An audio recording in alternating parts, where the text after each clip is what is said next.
Bonjour à tous donc et bienvenue dans votre rendez-vous d'actualité. Ce matin, un monde sous tension. Donald Trump engage les États-Unis à protéger militairement le Qatar, un décret qui bouleverse l'équilibre au Moyen-Orient. Pendant ce temps, au Japon, le chômage repart à la hausse, une première alerte pour la troisième économie mondiale. Sur les marchés, le pétrole vacille, lesté par les anticipations de l'OPEP+, et puis Tesla, un record de livraison, mais derrière l'exploit, le leadership du géant américain semble plus fragile que jamais. Nouveau tournant au Moyen-Orient, Donald Trump a signé un décret qui engage les États-Unis à défendre le Qatar en cas d'attaque. Washington ira, si nécessaire, jusqu'à l'intervention militaire. D'abord, le texte stipule que toute attaque contre le territoire, la souveraineté ou les infrastructures critiques du Qatar sera considérée comme une menace directe pour la sécurité des États-Unis. Autrement dit, l'Émirat bénéficie désormais d'un parapluie sécuritaire américain inédit. Le décret, signé lundi 30 septembre dernier lors de la visite de Benjamin Netanyahou à la Maison-Blanche, n'a été rendu public qu'hier sur le site officiel de la présidence américaine. Cette décision intervient dans un contexte explosif. Le mois dernier, je vous rappelle qu'Israël a lancé une frappe aérienne sur Doha visant des dirigeants du Hamas. L'opération menée sans prévenir Washington a provoqué une véritable consternation dans la capitale américaine, car le Qatar est un allié stratégique. Il abrite la base d'Al Udeid, la plus grande implantation militaire américaine dans la région. Par ailleurs, Doha joue un rôle clé de médiateur dans la guerre de Gaza entre Israël, le Hamas et les États-Unis. C'est donc pour rassurer cet acteur central que Donald Trump a renforcé publiquement l'engagement américain. De son côté, le Qatar a salué une étape importante pour le renforcement des liens de défense bilatéraux, mais l'engagement américain reste fragile. Contrairement à un traité ratifié par le Sénat, ce décret repose uniquement sur la décision du président et pourrait donc être mis en cause à l'avenir. Enfin, cette annonce ne fait pas l'unanimité aux États-Unis. Certains saluent la clarté du message stratégique, quand d'autres, au contraire, dénoncent une décision prise sans débat public et s'interrogent sur les risques d'un nouvel engrenage militaire. En résumé, Donald Trump place désormais le Qatar sous protection américaine explicite, mais derrière l'affichage de fermeté, une question demeure. Les États-Unis sont-ils vraiment prêts à s'engager militairement pour Doha ? En France, au lendemain des manifestations du 2 octobre contre l'austérité, la France apparaît plus vulnérable que jamais sur le plan économique et financier. Entre tensions sociales et vide politique, le pays se retrouve sous l'œil attentif des marchés et des agences de notation. Le Premier ministre, Sébastien Lecornu, n'a toujours pas présenté son budget 2026. Cette incertitude entretient un flottement inquiétant pour les investisseurs. Sans trajectoire claire, la crédibilité de la France pourrait être fragilisée. Dans un contexte de taux d'intérêt plus élevé, la moindre hésitation budgétaire risque de renchérir le coût de la dette, déjà l'une des plus lourdes d'Europe. Cette fragilité ne se limite pas à la France. L'Europe, dans son ensemble, accuse un retard face aux États-Unis et la Chine, notamment en termes d'innovation et d'investissement dans les secteurs stratégiques. Là où Washington, entre capitaux et talents dans la tech et l'énergie, l'Europe peine, elle, à dégager une vision commune.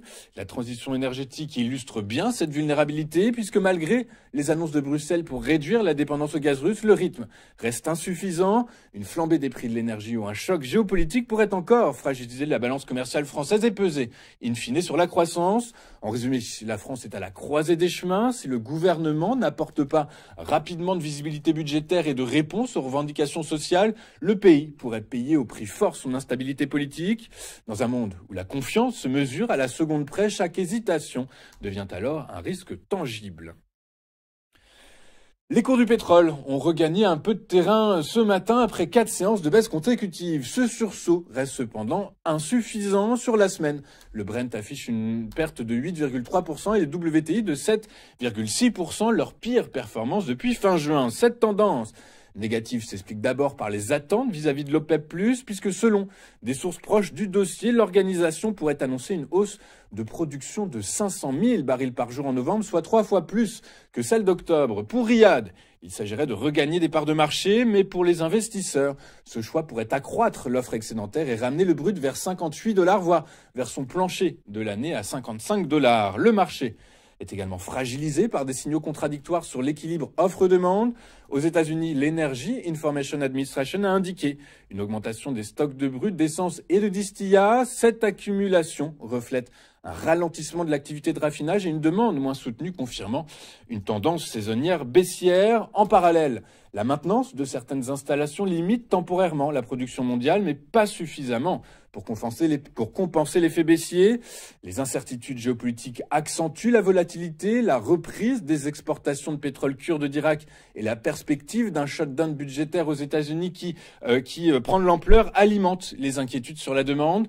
Dans le même temps, le G7 a annoncé vouloir accroître la pression sur la Russie en sanctionnant les acheteurs de brut russes, renforçant les tensions sur les flux énergétiques mondiaux.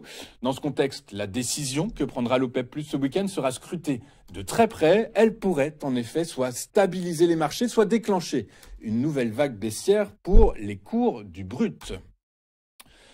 Au Japon, le chômage est reparti à la hausse en août, atteignant 2,6% contre 2,3% en juillet, soit son plus haut niveau depuis plus d'un an. Ce chiffre, supérieur aux prévisions des économistes qui l'avaient modélisé à 2,4%, traduit un léger relâchement d'un marché de l'emploi longtemps considéré comme l'un des plus solides au monde. Dans le même temps, le ratio offre d'emploi candidat est tombé à 1,20, son plus bas niveau depuis 2022, confirmant une dynamique moins tendue. Cette évolution intervient alors que la Banque du Japon est engagée dans un débat délicat sur la normalisation de sa politique monétaire. Après des décennies de déflation, l'Institut conditionne tout resserrement à la combinaison d'une inflation stable et d'une hausse durable des salaires. Or, malgré la légère détérioration du marché de l'emploi, la dynamique salariale reste robuste. Les grandes entreprises ont accordé au printemps des augmentations supérieures à 5% du jamais vu depuis plus de 30 ans et le salaire minimum a été porté à un niveau record. L'équilibre reste cependant fragile. D'un côté, la progression des rémunérations soutient la consommation et renforce l'argument en faveur d'une hausse des taux. De l'autre, la pression salariale pèse sur la rentabilité des entreprises, certaines allant jusqu'à déposer le bilan faute de main-d'œuvre disponible ou de marge suffisante pour absorber les coûts. À plus long terme, la contrainte démographique reste déterminante. Le recours accru aux femmes et aux seniors a permis de stabiliser l'offre de travail, mais les marges sont encore limitées. L'intégration de travailleurs étrangers en forte progression devient une variable d'ajustement incontournable au risque d'alimenter, vous vous en doutez, un débat politique particulièrement sensible. Ainsi, la BOJ, la Bank of Japan, devra trancher fin octobre dans un contexte paradoxal, un chômage en légère hausse mais toujours faible, des salaires dynamiques et une économie qui reste sous la menace des tensions commerciales internationales. Tesla vient d'annoncer un record historique, 497 099 véhicules livrés dans le monde au T3 2025. À première vue, l'exploit est de taille puisque par rapport au trimestre précédent, les ventes ont bondi de 29% et elles progressent encore de 7% par rapport à 2024. Mais derrière ce chiffre impressionnant se cache une réalité bien plus fragile, car ce succès doit beaucoup à un facteur conjoncturel, la ruée des acheteurs américains avant l'expiration du crédit d'impôt fédéral de 7 500 $. Ce dispositif adopté par Joe Biden en 2022 a été supprimé par le plan budgétaire de Donald Trump entré en vigueur fin septembre. En clair, une partie de la demande du T4 a simplement été avancée par les consommateurs. Les limites apparaissent donc déjà puisque depuis début janvier, Tesla a livré 6% de véhicules en moins qu'en 2024. Et si la production trimestrielle s'est élevée à 497 450 unités, elle reste inférieure à celle de l'an passé.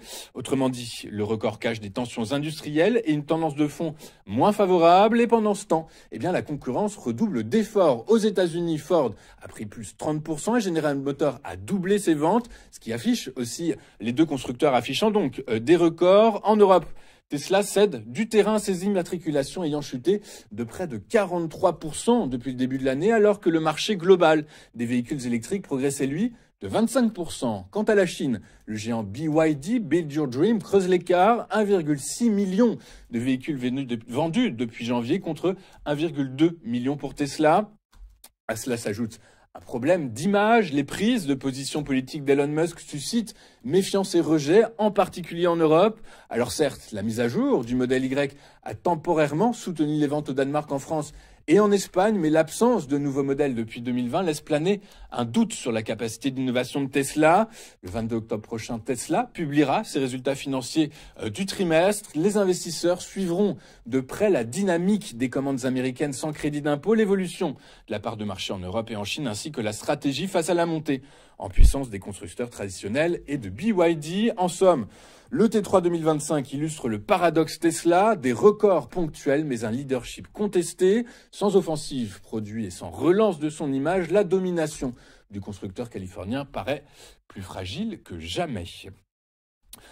Attardons-nous désormais sur ce que les investisseurs vont suivre de près aujourd'hui. Et aujourd'hui, ce sont les PMI, les indicateurs avancés de l'activité qui seront scrutés de très près. Dans un peu moins d'une heure, c'est le PMI pour les services, pour le secteur des services en France qui sera publié. Il est attendu en léger repli par le consensus des économistes par rapport au PMI du mois d'août. Et ensuite, ce sera les PMI pour les services aux États-Unis et le PMI non facturier de l'ISM, toujours aux États-Unis, qui seront publiés puisque, je vous le rappelle, à cause du shutdown, les données sur l'emploi du Bureau of Labor Statistics, ne seront pas disponibles aujourd'hui. Donc, les investisseurs, se concentrent sur d'autres données pour, modéliser leur goût du risque. Regardons maintenant ce qu'il s'est passé sur les principales places financières de la planète hier et en Europe. Les principales bourses ont clôturé en ordre dispersé, porté par l'optimisme sur les nouvelles tech et des probabilités renforcées de prochaines baisses des taux de la Réserve fédérale américaine. Dans ce contexte, Paris et Francfort ont clôturé en hausse, le CAC 40 s'adjugeant 1,13% à 8056 points et le DAX 1,35%. Londres, sur fond de prise de bénéfices après les récentes séances records, a fini sur un repli de 0,2%. Aux États-Unis, à Wall Street, alors que le shutdown est entré dans sa deuxième journée, les principaux indices actions ont terminé la journée en hausse, portés par les valeurs de la tech. Le Dow Jones a gagné 0,17%, le S&P 500 a pris 0,06% et le Nasdaq a lui pris de son côté 0,39%.